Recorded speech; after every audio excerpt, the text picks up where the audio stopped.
guys, I'm going to be showing you how to do the install on one of our stainless steel tub dishwashers. This is one of our, we call them Solaro dishwashers because they're made in Solaro, Italy. I just want to do a quick unboxing all the way up to sliding it into its hole.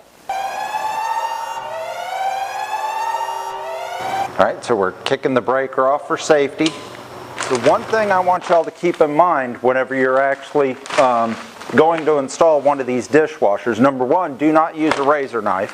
I prefer to use brute force to just kind of rip the plastic and get it out of the way. We don't want to damage anything as we're taking everything off. And two, once we get it completely unboxed, we're going to be doing a pre-installation inspection to see if there is any damage somewhere. Even though the box may not have shown any signs of damage, if there's damage somewhere to this tub, it can create a leak for our consumer, and we want to nip that in the bud before we go through this whole process of installing the unit for the consumer.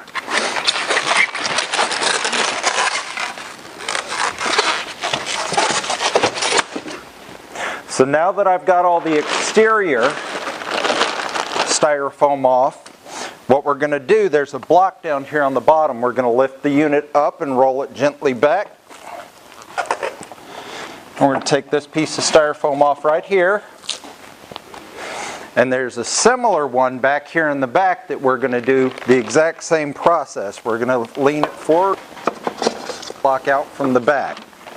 Alright, now that we've got all the packaging off, let's go ahead and do our inspection of the unit before we do our installation. That way we can verify that there's no hidden damage that we didn't see.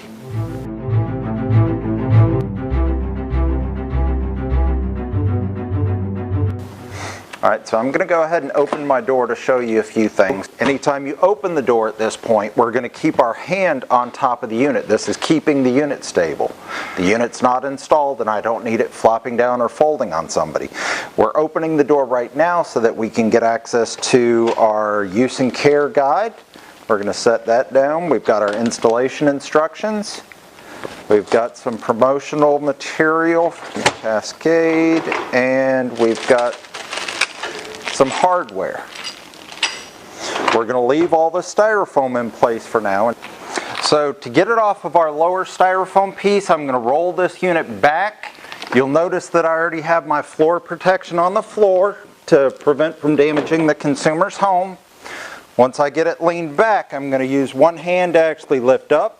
The other hand's going to pull the Styrofoam out, and I'm just going to gently set it back down. Alright, so we're going to go ahead and take out these two Phillips head screws that are securing our kick plate in place. We're going to use this area underneath the dishwasher to access our power supply and our water supply. Alright, so while I've got the unit laying on its back right here, I want to point out a few things. Number one, our water supply connections right here. This is where we're going to connect our 90-degree fitting to our water valve. Our electrical supply is right here. This is where we're going to connect our electrical supply. If you look, there's actually a channel right here. That's where our line is going to feed on the bottom of the unit. And right here is where our water supply is going to feed on the bottom of the unit. Another thing that I want you to notice is this little rod. It's a plastic rod that goes across it. This is actually our leg adjustment for leveling the unit. You're not going to be able to see this again because it's going to be back up on its top, but later on we're going to be adjusting the level of this unit once we get it installed using this rod. And it's actually going all the way across and raising and lowering a leg that's dead center back there in the back of the unit. So let's go ahead and install my water supply line. Now I've got my 90-degree fitting. Now what I like to do is I always connect the supply hose to the 90-degree fitting before I install the 90-degree fitting onto the unit. That's going to prevent us from having to sit here and try to tighten the hose in this cramped little area. So we're just going to snug this all the way up.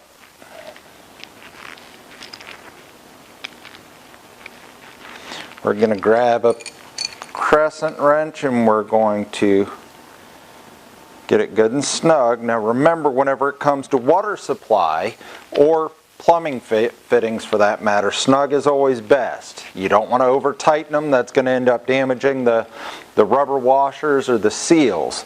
Now, whenever we're putting this supply hose on here, remember, we're going to be running it down this channel, so you want to angle your hose so that it's actually going to be pointing towards this channel.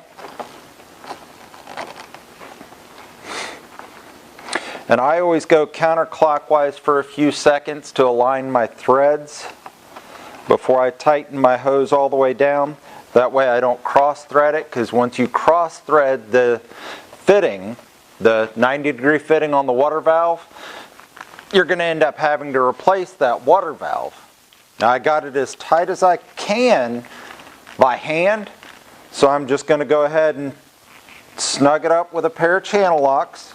Probably about a half turn more. Like I said, we don't want to over tighten it, we just want it good and snug so it doesn't leak. We're not trying to rip that rubber washer in half. And we're going to route our water line here, so whenever we lean it back up, it's going to be nice and tucked away underneath the unit. Now let's get to the electrical supply. Alright, so let's go ahead and take the cover off to our junction box so we can connect our electrical.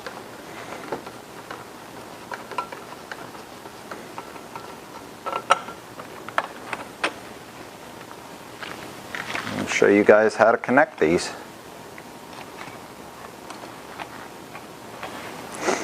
Alright, so we're going to go ahead and put our conduit connector on our incoming power supply.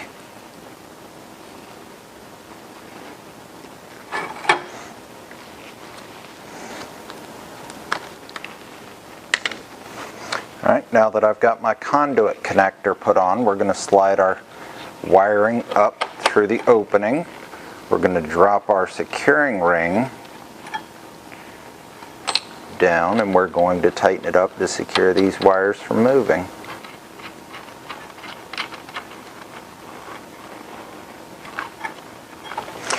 Alright, so we're just going to match up our green to our green.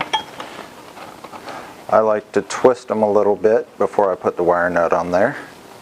The wire nut, of course, is going to twist them the rest of the way. I just kind of got them started.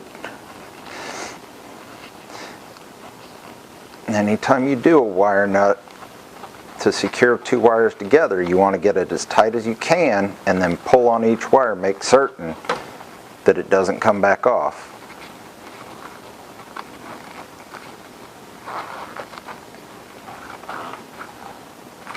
That's good. Oop. And we're going to go black to black.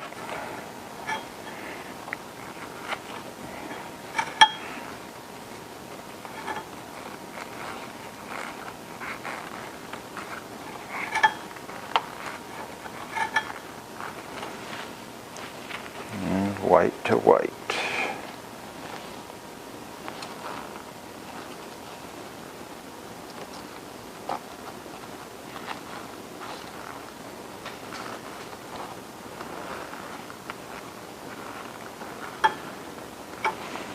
And go ahead and press all that back in, and we can put our cover back on.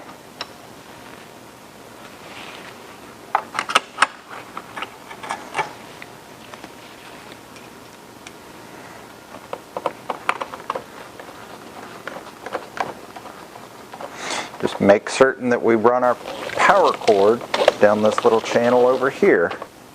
Alright, so I've got my water and my electrical connections made and our lines are routed. Let's go ahead and stand the unit back up. Alright, so this strap that holds our drain line up, you can actually cut this strap if you want to. I don't carry a pair of scissors. I don't really like using razor knives, especially on new product. So what we're going to do is we're going to disconnect our drain hose. We're going to lay it on the floor.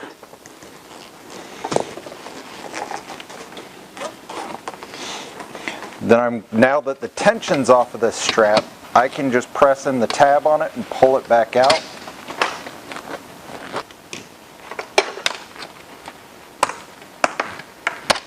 Alright, now we can just dispose of this.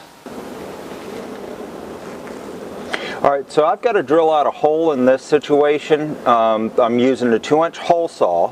to actually drill it out. Now I always drill on this side of the cabinetry.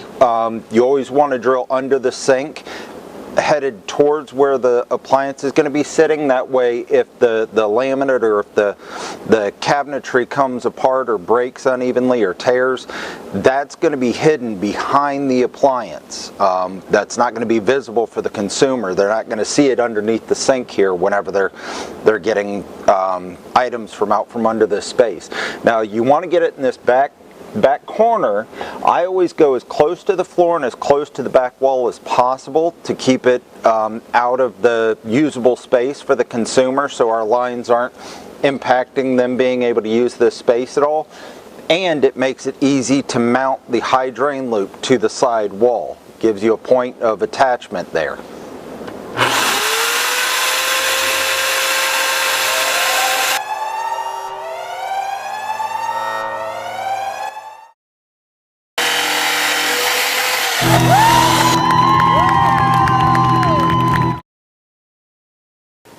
I'm going to go ahead and plug the unit in. Now keep in mind my unit has the breaker off, so this isn't going to provide power to the unit, but it is going to help us whenever we go to actually test the unit later. All we have to do is go and flip our breaker back on versus getting back behind the unit to plug it in.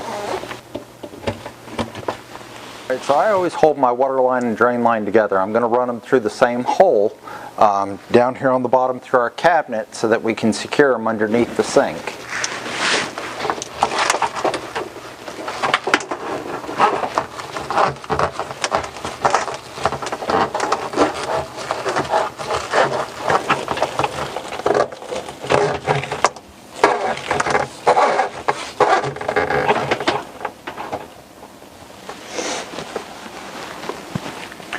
Now that I've got my lines fished through my hole down here in the bottom, I'm going to go ahead and show you guys how to do the connections for the drain and the water supply. So I've got 4 different water supply shutoffs underneath this particular sink.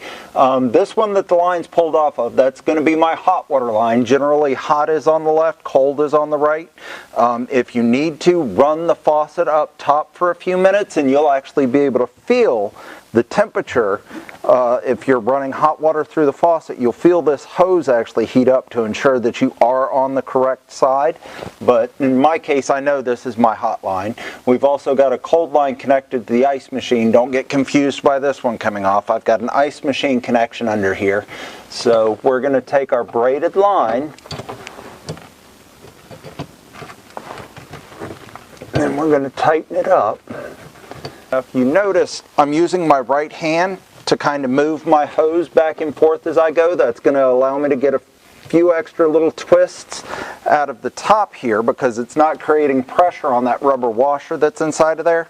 Once I get this as tight as I can by hand, I'm going to do one full rotation to ensure that it's good and snug all the way down. Now while you're tightening it with this crescent wrench, make certain you're holding the stop stable. We don't need to accidentally, this could be weak copper or weak PVC over here. We don't need to snap it off because then we're in a whole nother situation and we're going to be calling a plumber. Now that I've got it tight, I'm going to go ahead and open up my water line. And we're going to do a leak check on it.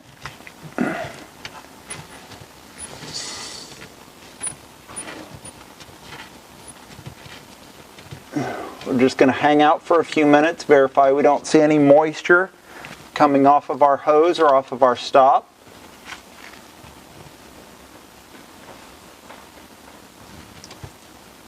And now we can proceed to our drain line.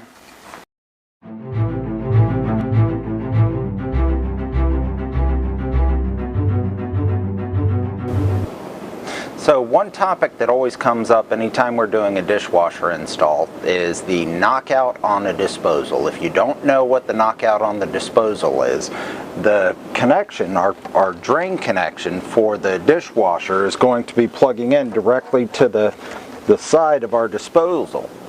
There's a plug inside of this. There's a plug right inside of here, just in case the consumer does not want to connect a dishwasher to it. That way they don't have water leaking out or air migrating through there. Basically it keeps it sealed off. So what I'm going to be doing is I'm going to show you not only how to drop that disposal to get that knockout out of it, but to connect the drain line back up afterwards.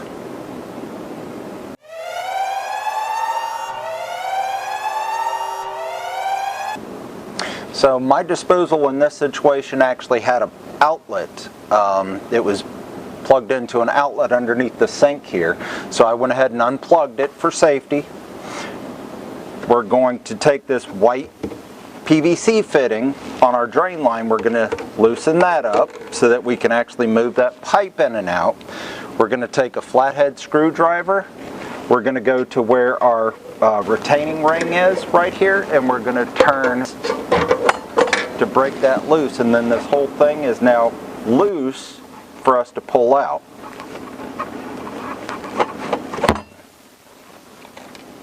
Now the knockout that I'm talking about, I don't know if you can see the white inside of there, but there's a little white cap inside of there. We're going to set this unit down and actually knock that knockout cap out of there.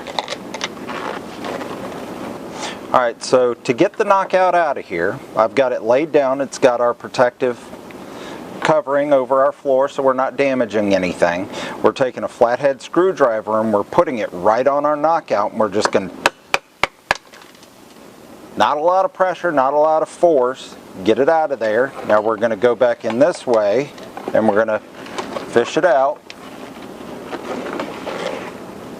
So that is actually what one of our knockouts look like. Now there's many different variations of a knockout plug, but that's the one that we use. Alright, so now that we've got the knockout removed, I'm going to go ahead and reinstall the disposal.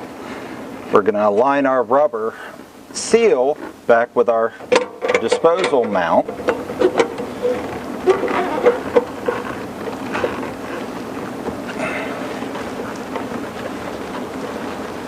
Get our ring back tightened on there, and this time we're nice and snug. So now we're going to take our dishwasher line with our clamp. We're going to slide it on there. It's a 5/16 on most of these clamps.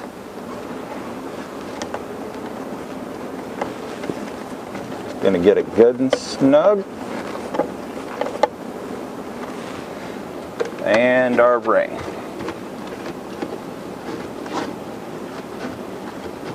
And just get this as tight as you can by hand. There you go. Plug it back in, you're good to go.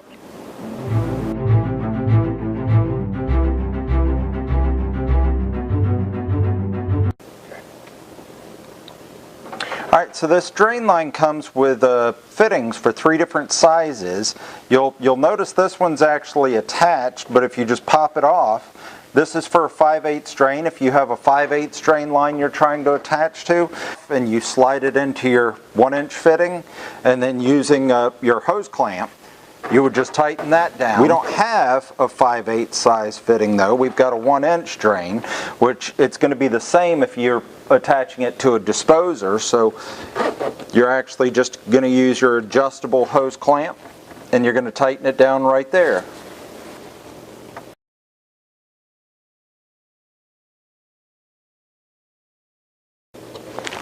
Alright, so let's go ahead and open up our hardware bag, our little goodie bag, and the first thing we got here are strips.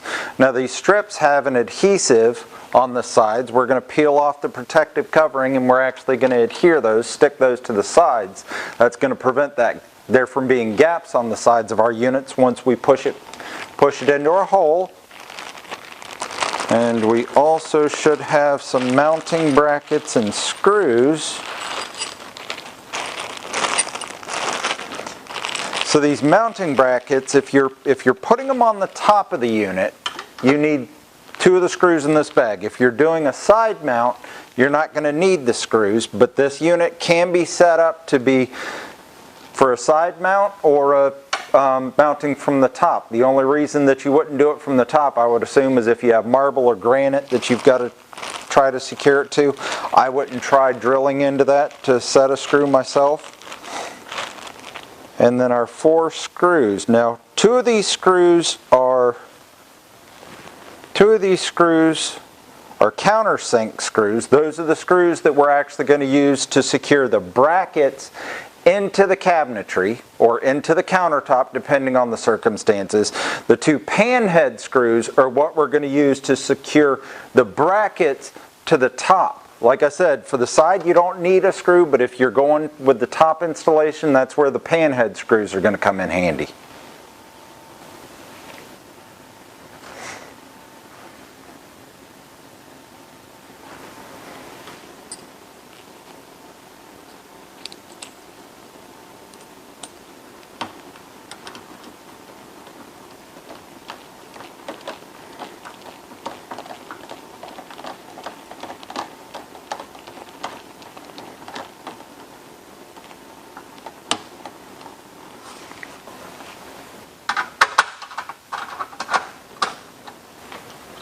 Alright, so I'm going to show you how to install these side flashings.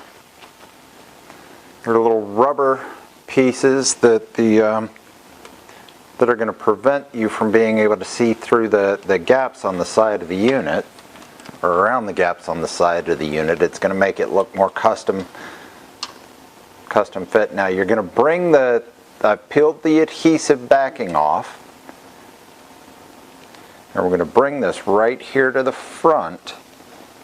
It's kind of got a lip on it that actually sits right on that edge right there as you're adhering it. And then as we push this thing back in, that little rubber flap is going to fill in that gap, that space in between the unit and the cabinetry. Let's go to the other side. Alright, so now we're going to do this side. Now keep in mind, whenever I am installing these, I do not have this unit secured underneath the countertop yet, so I'm actually using my hand to hold the tub so the whole thing doesn't come forward because I've got my door open.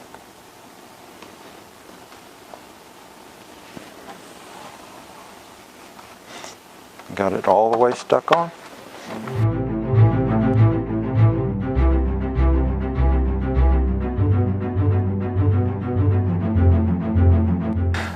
Let's go ahead and slide it in. Now, one thing you may need to do is we're pushing back.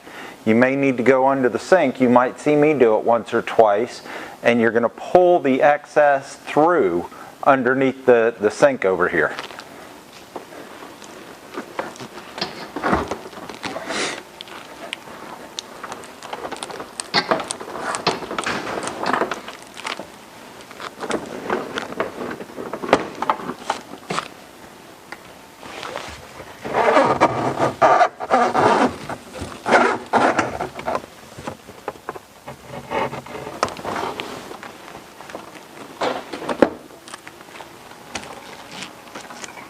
Alright, so that's as far back as I can get it. So everything up until now I know has been really exciting, but this is the part where the magic really happens because we're dealing with the floor level, the cabinetry level, and we got to try to level this dishwasher to make certain that it's not leaning forward or leaning to one side. So I'm going to take a minute. I've got a flathead screwdriver, a 5/16 driver, and a level.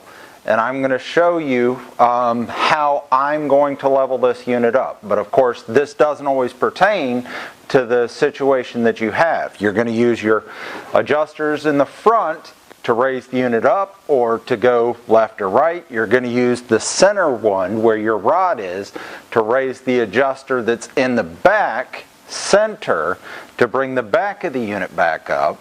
But we're trying to get it as close to the counter as we can. Now this is an under counter installation, so technically this control panel is supposed to be the least visible possible, if not visible at all, from the top. Now mine's going to be sticking out a little bit. This is a very short countertop, but I'm going to try to get it back as far as I can, because technically you should not see any of the buttons or the console whenever this door is closed. You should have to open the door to actually utilize anything.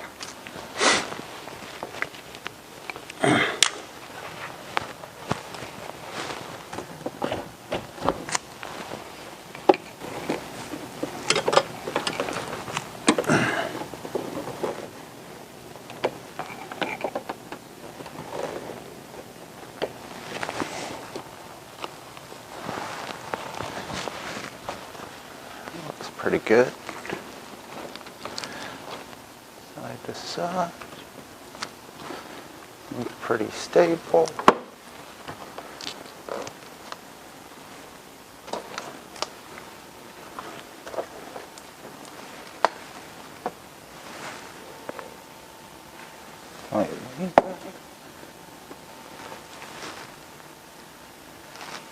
That level. I think we're golden. Alright. Alright, so now that I've finally got it installed, I've got a good reveal at the top. We want to get it as close as we can to the countertop so we don't have a lot of spacing. I've got an even reveal on both sides, at least as even as I can get it, based on the level of the floor, the level of the cabinets, yet still trying to keep the unit level. Luckily, this unit comes with these little rubber seals on the sides that we installed that actually help hide any inconsistencies with the cabinetry itself.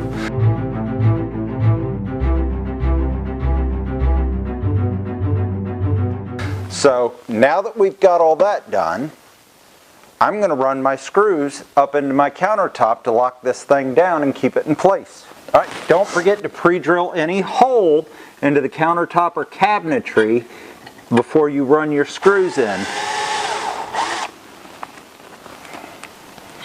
Alright, so one thing I want you to remember whenever you're securing screws in to the mounting brackets, try to get that thing as tight as you can against the cabinetry or against the countertop, because we don't need the screw scratching up our door as it opens and closes. We want to leave a little bit of spacing, and we want to ensure our screws run all the way in.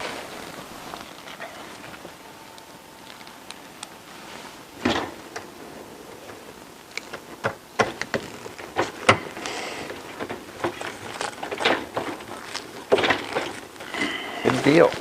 Now our unit's actually secured and stable inside of the counter. We can open and close our door. So now we've got to break the brackets. So the brackets have 4 different holes depending on how deep your countertop is or how far back the unit's going into your counters. Mine, I had to go to the very back hole, because like I was saying, I have short countertops here. So we're going to grab a pair of pliers. We're going to slowly and gently pry downwards. We've got that screw in there holding the other end of the bracket, and we're just going to wiggle back and forth till it comes off. We're going to do the same thing with this one.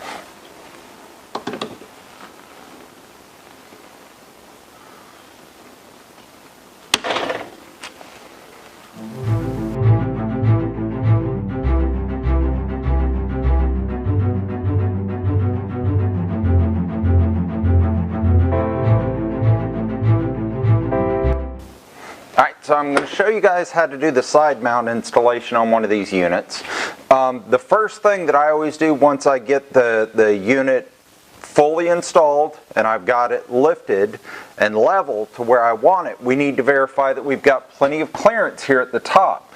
If this is coming into contact with the countertop, then we're going to have issues, or the consumer's going to have issues. So we want to ensure that this door is able to close without contacting. Next, we're going to take our drill. We're going to actually pre-drill a hole in our brackets right on the side, and we're going to drive one of our countersink screws in. Now, just like we did on the top, you want to make certain that this screw gets embedded all the way in, so it's not going to affect our door. Whenever our door opens and closes, it's not going to be impeding our door from opening and closing. Let's go ahead and do this side, and I'll show you how to break the tabs off. So we're going to go ahead and pre-drill our hole.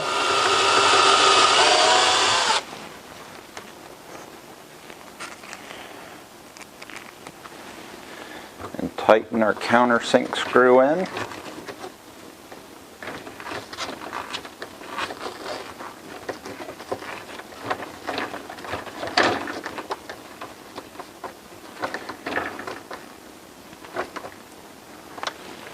I'm going to go ahead and open and close the door just to make certain that none of our hardware or screws are impeding our door operation.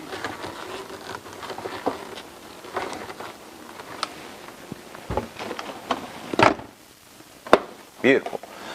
Now we're going to break off our bracket. Just like we did on the top bracket, we're going to grab the end of it. We're just going to pry inwards and just slowly bend back and forth until it snaps for us. You can dispose of that. Let's go to this one over here.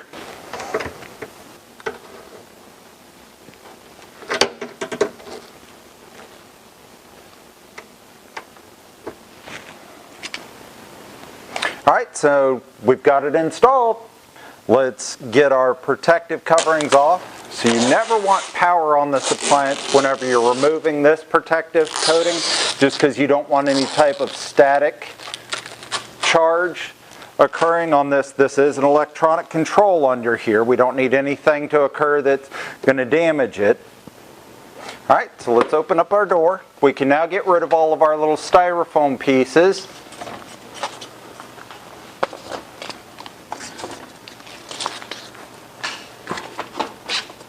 We're going to pull out all of these drawers. We're going to slide them back and forth, make certain everything's working. We don't have anything we missed that may be causing a problem, because as soon as we walk away from here, it's going to be a recall. We're going to take our rubber band that's got our silverware basket strapped in. So one thing that I've always done wrong, I did not realize that this basket is actually supposed to sit with the handle on the inside like this. If the basket's actually sitting to the outside, then it can come into contact with the gasket here as it's coming in. That basket actually sits in this position on this unit.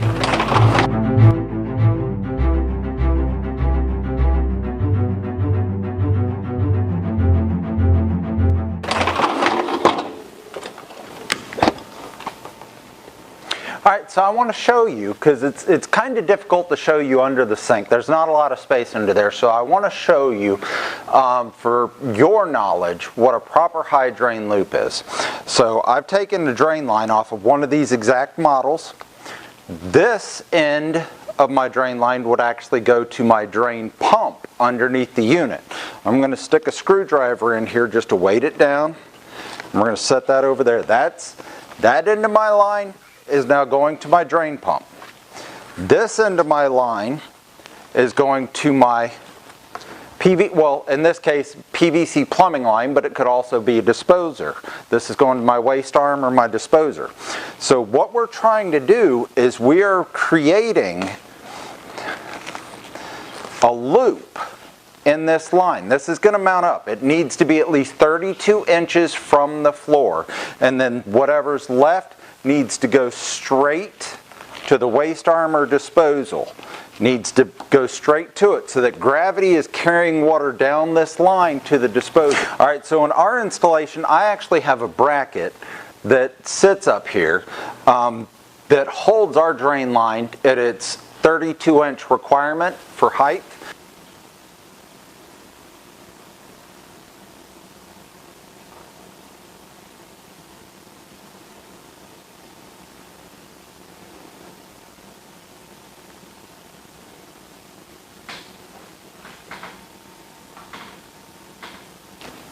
Alright, so we're at the last leg of this thing, guys.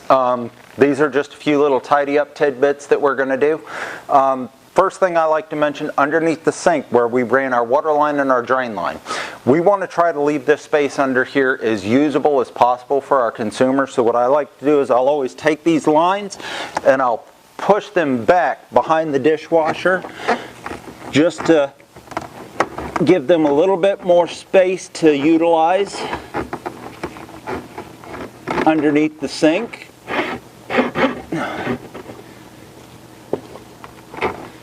And keep them up and out of the way so that nothing gets jerked on or pulled on.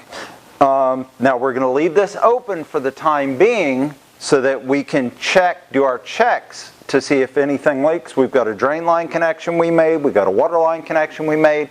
The water line didn't actually come with the unit, that was separate. We want to make certain that doesn't leak. Our 90-degree elbow fitting, we want to check all that as we're running it to make certain we don't have any drips or leaks. So don't put your kick plate on yet. Don't close this up yet. Let's run the dishwasher and verify we don't have any issues. Make sure it's going to be working for the consumer.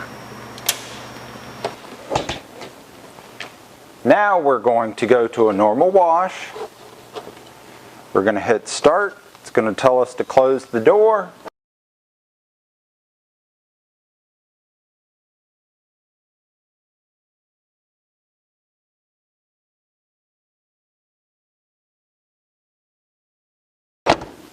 We're just going to wait. Drain pump just kicked on. Getting my flashlight ready.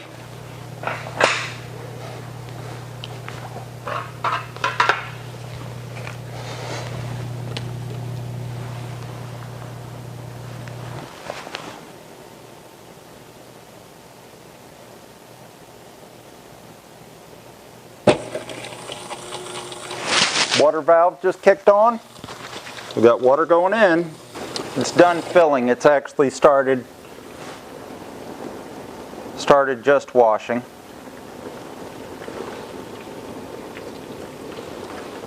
I run my finger around the fittings just to see if there's any residual water drips or anything, and then look at them to see if I see any water on them. Nope, everything looks good. So with this model, it does not, if I cancel out the cycle, it normally might make a liar out of me. It will not do anything. It just done. Completely finished, cuts off, no power. Water is still inside this unit. So to test our drain pump, we're going to open it back up. If you remember, the first thing that ran on our normal cycle was our drain pump. So now we're going to let it start a new cycle. Drain pump's running, water's going in.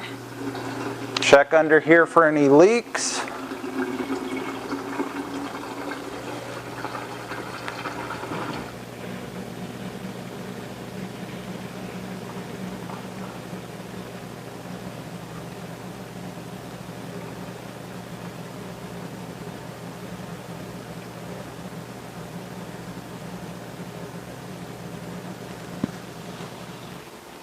I don't see anything. Everything looks good.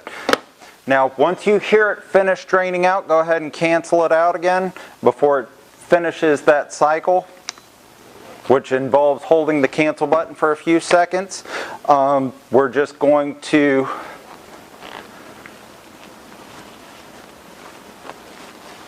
clean this thing up a little bit. We got a few fingerprints from the installation. We want it to be nice and beautiful, like the consumer just bought it, because the consumer just bought it. We've got our protective covering off of our kick plate, so let's go ahead and put that back on.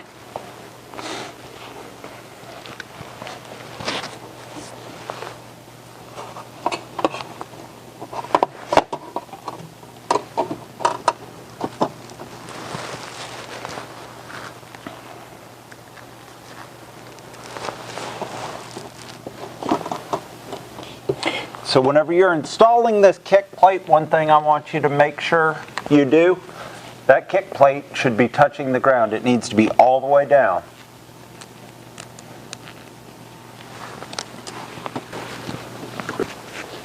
Alright guys, we've completed our install of this stainless steel tub dishwasher. I've just got the literature left. I'm going to place that in the drawer next to the consumer's range, and we'll see y'all next time.